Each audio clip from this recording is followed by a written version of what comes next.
اور مہین اب میرے خلاف کھڑی تھی۔ ہادیہ کچھ نہیں کہہ رہی تھی پر ہر طرف اس کی سچائی گونج رہی تھی۔ عدالت برخاست ہوئی۔ میں پیچھے مڑا، مہین جا چکی تھی۔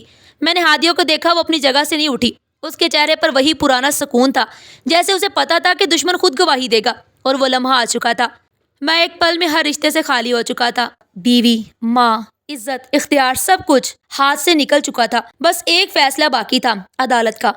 اس دن ماحول خاموش تھا مگر گھٹن سے بھرا ہوا۔ ہر کوئی جانتا تھا کہ آج کچھ ایسا ہونے والا ہے جو برسوں یاد رکھا جائے گا۔ وکلا اپنی فائل ترتیب دے رہے تھے، رپورٹرز نے کیمرے سٹینڈ پر رکھ دیے تھے، اور میری آنکھیں ہادیہ کو ڈھونڈ رہی تھی۔ وہ آہستہ آہستہ عدالت میں داخل ہوئی۔ اس نے ہاتھ میں پرانی خاک آلود فائل تھامے ہوئے تھی۔ وہ سیدھی جج کے سامنے جا کر رکھی۔ مائی لارڈ، میں ایک اضافی ثبوت پیش کرنا چاہتی ہوں۔ یہ میرے والد کی اصل اور خفیہ وصیت ہے جو انہوں نے اپنے انتقال سے 2 ہفتے پہلے کا اشارہ کیا۔ یہ کہاں سے حاصل کی گئی؟ میرے والد نے اسے اپنے پرانے دوست ریٹائرڈ جج اکرام صاحب کے پاس امانت کے طور پر رکھا تھا۔ ان کے انتقال کے بعد ان کے بیٹے نے مجھے یہ فائل بھیجی۔ عدالت میں سرگوشیاں ہونے لگی۔ میرا وکیل آگے بڑھا۔ مائی لارڈ، ہمیں اس فائل کی قانونی حیثیت پر سوال اٹھاتے ہیں۔ یہ صرف ایک دعویٰ ہے۔ جج نے ہاتھ اٹھا کر اسے روکا۔ پہلے مواد سنا جائے گا۔ فائل کھولی اور جج نے خود پڑھنا شروع کیا۔ کمرے عدالت میں مکمل خاموشی تھی۔ میں جمشید فاروق اپنی مکمل ہوش و حواس میں یہ وصیت لکھوا رہا ہوں۔ میری تمام منقولہ اور غیر منقولہ جائیداد، فیکٹری، بینک اکاؤنٹس اور زمین میری بیٹی ہادیہ جمشید کے نام نہیں بلکہ ہادیہ ویلفیئر ٹرسٹ کے نام پر رجسٹر کی جا رہی ہے۔ میری بیٹی اس کی واحد نگراں ہوگی اور کوئی بھی دستخط بغیر ٹرسٹ کی منظوری کے قبول نہیں کیے جائیں گے۔ جج نے سر اٹھایا۔ یہ کاغذات ٹرسٹ رجسٹریشن اتھارٹی سے تصدیق شدہ ہیں۔ پروسیکیوٹر نے کہا، یہ ثبوت ظاہر کرتا ہے کہ اسامہ ملک نے جو کاغذات پیش کیے وہ جعلی تھے اور تمام منتقلی اور غیر قانونی تھی۔ میرے گلے سے آواز نہیں نکل رہی تھی۔ اماں نے میرا ہاتھ پکڑا۔ اسامہ، کچھ کہو، کچھ کرو۔ میں نے وکیل کی جانب دیکھا۔ اس کی آنکھوں میں بھی شکست تھی۔ کچھ نہیں بچا اسامہ، وہ تم سے 2 قدم آگے تھی۔ جج نے کرسی پر سیدھا ہو کر قلم اٹھایا اور فیصلہ سنانے لگا۔ عدالت نے تمام گواہوں، ویڈیوز، دستاویزات اور ذاتی اعترافات کو مد نظر رکھتے ہوئے اسامہ ملک اور ان کی والدہ کو دھوکہ دہی، جعلسازی اور قتل میں اعانت کے جرائم کا مرتکب قرار دیا ہے۔ عدالت نے عمر قید کی سزا سنا دی ہے۔ اماں کا جسم ڈولنے لگا اور وہ زمین پر گر پڑی۔ میں نے انہیں سنبھالنے کی کوشش کی پر میرے ہاتھ کانپ رہے تھے۔ جج نے مزید کہا، تمام کاغذات ہادیہ ویلفیئر ٹرسٹ کے حوالے کیے جائیں گے اور ان کے تحفظ کے لیے ریاستی بندوبست بھی کیا جائے گا۔ اس کے چہرے پر نہ مسکراہٹ تھی، نہ جیت کا کوئی غرور۔ جیسے فیصلہ سن کر اس نے کچھ پایا نہیں، صرف واپس لیا۔ پولیس اہلکار ہمارے پاس آئے۔ ایک نے میرے بازو پر ہاتھ رکھا۔ چلیں، اب وقت ہو گیا ہے۔ میں نے پہلی دفعہ اپنی نظر زمین پر اٹھا کر ہادیہ کی طرف دیکھا۔ تم نے سب کچھ پہلے سے طے کیا تھا؟ اس نے سر ہلایا۔ نہیں، میں نے صرف وہ بچایا جو میرا تھا۔ تم نے جو لوٹا وہ تمہیں لے ڈوبا۔ میں نے کچھ کہنا چاہا پر الفاظ ساتھ چھوڑ گئے۔ جب مجھے ہتھکڑی لگائی گئی تو کمرہ عدالت کی تمام نظریں مجھ پر تھی۔ میں جسے جیت سمجھتا تھا وہی آج سب کچھ لٹا چکی تھی، بغیر شور، بغیر انتقام، صرف سچ کے ساتھ۔ پولیس مجھے لے جا رہی تھی۔ دروازے سے نکلتے ہوئے میں نے پیچھے مڑ کر دیکھا۔ ہادیہ ایک کرسی پر بیٹھ چکی تھی۔ اس کی آنکھیں بند تھی، جیسے برسوں کے بوجھ کے بعد اس نے پہلی دفعہ سکون کی سانس لی ہو، اور میں شاید زندگی میں پہلی دفعہ خاموش ہو چکا تھا۔ جیل کے اس کمرے میں دن اور رات کا فرق مٹ چکا تھا۔ وقت جیسے دیواروں میں دفن ہو گیا۔ دروازے کے پیچھے ہلکی سی روشنی آتی اور پھر کم ہو جاتی۔ ہم دونوں ماں بیٹا الگ الگ گوشوں میں بیٹھے رہتے، ایک دوسرے سے دور مگر اپنی ہی یادوں میں قید۔ شروع کے چند دن ماں خاموش رہی، پھر آہستہ آہستہ وہ بولنے لگی، پہلے مجھ سے، پھر دیواروں سے، پھر کسی ایسے وجود سے جو شاید صرف ان کے ذہن میں تھا۔ ہادیہ پانی مانگ رہی ہے، دے دو اسے۔ وہ رات کے اندھیرے میں چیختی اور میں سر جھکا کر سنتا رہا۔ ایک دن میں نے کہا، ماں، ہادیہ یہاں نہیں ہے۔ انہوں نے مجھے غور سے دیکھا، جیسے پہچانے کی کوشش کر رہی ہوں، پھر آہستہ سے بولی، تو پھر وہ کون ہے جو ہر رات میرے سرہانے بیٹھتی ہے؟ اس کی سانسیں سنائی دیتی ہیں مجھے۔ میں نے کوئی جواب نہیں دیا۔ شاید اس لمحے ماں اور میں دونوں جان چکے تھے کہ وہ جو بھی تھی وہ ہمارے ساتھ تھی، اور شاید وہ حقیقت سے زیادہ سچ تھی۔ کچھ دن بعد ماں نے کھانا پینا کم کر دیا۔ وہ ایک کونے میں بیٹھ جاتی اور پتھریلی زمین پر ہاتھ پھیر کر کہتی، یہ وہی فرش ہے نا جس پر ہادیہ نے کبھی قدم رکھا تھا؟ دیکھو، یہاں اس کی مہندی گری تھی۔ ایک دن میں نے جیلر سے پوچھا، کیا ماں کو کسی نفسیاتی معالج کے پاس لے جایا جا سکتا ہے؟ وہ ہنسا۔ اب جب سب کچھ چھین گیا، بہت دیر ہو چکی اسامہ صاحب، اب وہ علاج کی نہیں انجام کی طرف جا رہی ہیں۔ میں واپس آ کر ماں کے سامنے بیٹھا۔ ان کی آنکھیں خالی تھی، جیسے اندر کچھ بچا ہی نہ ہو۔ ماں، تم ٹھیک ہو؟ وہ دیر تک مجھے دیکھتی رہی، پھر آہستہ سے بولی، میں ٹھیک ہوں، پر ہادیہ ٹھیک نہیں، وہ بار بار میرے خواب میں آتی ہے، کہتی ہے تم نے مجھے نہیں بچایا ماں۔ میں نے خود کو پیچھے کھسکا لیا، دیوار سے ٹیک لگا کر آنکھیں بند کی، اور اندر سے وہ سوال پھر گونجا، اگر ہادیہ سب جانتی تھی تو ماں کو کیوں نہیں بچایا؟ یہ سوال میری ہڈیوں میں اتر گیا۔ میں نے ہر زاویے سے سوچا، کیا وہ وقت پر روک سکتی تھی؟ کیا وہ سب کچھ ہوتے ہوئے برداشت کرتی رہی، صرف کسی بڑے مقصد کے لیے؟ پھر ایک رات جب نیند سے آنکھ کھلی، میں نے ماں کو دیوار پر انگلی سے کچھ لکھتے ہوئے دیکھا۔ قریب جا کر پڑھا تو لکھا تھا، وہ پاگل میں نہیں، ہادیہ تھی، یا شاید میں نے ان کے ہاتھ پکڑ لیے۔ بس کرو ماں، بس کرو۔ وہ رو پڑی۔ میں نے اسے کبھی سمجھا ہی نہیں، میں نے اسے خاموش سمجھا، کمزور سمجھا، اور اس نے سب کچھ دیکھ کر بھی خاموشی سے قربانی دی۔ میں نے عائشہ سے کہا، تو کیا اس نے تمہیں بھی قربان کیا؟ ماں نے میری طرف دیکھا، آنکھوں میں کچھ تھا کبھی ماں کی آنکھوں میں نہیں دیکھا، خود پر شرمندگی۔ اور ہادیہ اکیلی، سچائی، ہاں اس نے قربانی دی، خود کی بھی میری بھی، کیونکہ انصاف ادھورا نہیں ہوتا۔ اسامہ، اگر صرف تم گرفتار ہوتے اور میں بچ جاتی تو یہ انصاف نہیں، رحم ہوتا، اور ہادیہ نے رحم نہیں، انصاف مانگا تھا۔ میں دیوار کے ساتھ بیٹھ گیا، میری آنکھوں میں نمی نہیں تھی، پر دل میں ایسا بوجھ تھا جو آنکھوں سے نکلنے کے قابل نہیں تھا۔ ماں کی حالت روز بروز بگڑتی جا رہی تھی، وہ خود سے باتیں کرتی، ہادیہ کو بلاتی، اس سے معافی مانگتی۔ ایک دن انہوں نے اپنے ہاتھوں کو چومتے ہوئے کہا، یہ وہی ہاتھ ہے نا جن سے میں نے زہر کی بوتل پکڑی تھی؟ ہادیہ معاف کر دینا۔ میں نے جیلر سے کہا، انہیں الگ کمرہ دے دے۔ جیلر بولا، نہیں، تمہیں یہ تماشا دیکھنا ہوگا، یہ سزا کا حصہ ہے۔ اور شاید وہ ٹھیک کہہ رہا تھا۔ ماں کے چہرے پر دن بدن سکڑاؤ آتا جا رہا تھا، وہ پتلی ہو چکی تھی، آواز مدھم، آنکھوں میں اب صرف ایک سوال تھا کہ ہادیہ مجھے معاف کرے گی؟ میں ان کے پاس بیٹھا رہا دن بھر۔ انہوں نے آخر کار کہا، اسامہ، جب عدالت میں وہ خاموش بیٹھی تھی، میں نے پہلی دفعہ اسے دیکھا، وہ پاگل نہیں تھی، پاگل تو میں تھی، اور اس لمحے میں نے جانا جیتنے کے چکر میں ہم سب کچھ ہار چکے تھے، اور ہادیہ وہ سب کچھ ہار کر بھی انصاف کی کرسی پر بیٹھی تھی۔ جیل کی ملاقات گاہ میں آج کچھ الگ سا سناٹا تھا۔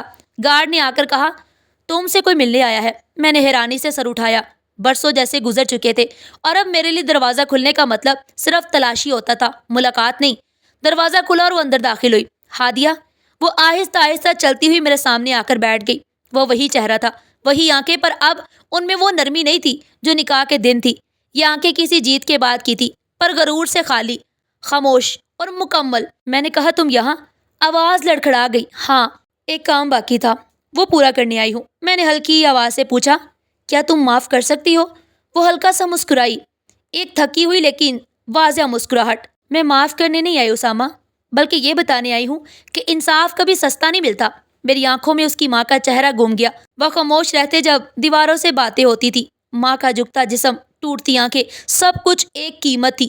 ہادیہ نے آہستہ سے کہا، مجھے تمہیں سزا دلانے کے لیے اپنی ماں کھونی پڑی، مجھے اپنی سچائی کو زندہ رکھنے کے لیے اپنی کمزوریوں کو دفن کرنا پڑا۔ میں خاموش بیٹھا رہا، اور وہ بولتی رہی، جیسے ہر جملہ ایک پتھر ہو جو میرے گرد قبر کی دیوار بنا رہا ہو۔ تم جیتے رہے، میں خاموش رہی، لیکن تمہاری ہر جیت میرے لیے ایک صفحہ تھی۔ میں ہر صفحہ جمع کرتی گئی، اور پھر خاموشی نے خود بولنا سیکھا۔ میں نے نظر نیچی کر لی، جیسے اس کے جملے میرے سر پر گر رہے ہوں۔ جب میری ماں مری، میں روئی نہیں، میں صرف اس لمحے کو یاد رکھا جب اس نے کہا تھا، وقت آنے دو۔ آج وہ وقت آ چکا ہے، اور تم نے وہی پایا جو تم نے بویا تھا۔ ہادیہ، میں بس جاننا چاہتا ہوں، کیا کہیں دل کے کسی کونے میں میرے لیے کچھ رحم ہے؟ اس نے سوال دہرایا۔ نہیں اسامہ، میرے دل میں اگر رحم ہوتا تو شاید آج انصاف نہ ہو پاتا۔ تم نے رحم نہیں دکھایا، جب تم نے میری ماں کو زہر پلایا، جب تم نے مجھے پاگل کہا، تو اب رحم کیوں مانگ رہے ہو؟ میری زبان خشک ہو گئی، الفاظ گلے میں کہیں اٹکنے لگے۔ تمہیں پتہ ہے اسامہ، میں عدالت کے ہر دن تمہاری آنکھوں میں وہ خالی پن دیکھتی رہی جسے تم دوسروں میں تلاش کرتے تھے، پر آج میں یہاں فیصلہ سنانے نہیں، حقیقت دکھانے آئی ہوں۔ میں نے اس کی طرف دیکھا، اور وہ اب بھی وہی لڑکی تھی جس کے چہرے پر سکون تھا، مگر اس سکون کے پیچھے ایک مکمل جنگ جیتی جا چکی تھی۔ تمہاری جیت وقتی تھی، میری خاموشی مستقل۔ تمہارے کہہ کے عدالت میں چلتے رہے، پر میری خاموش صفحات فیصلہ بن گئے۔ میں نے بس اتنا کہا، میں تھک چکا ہوں ہادیہ۔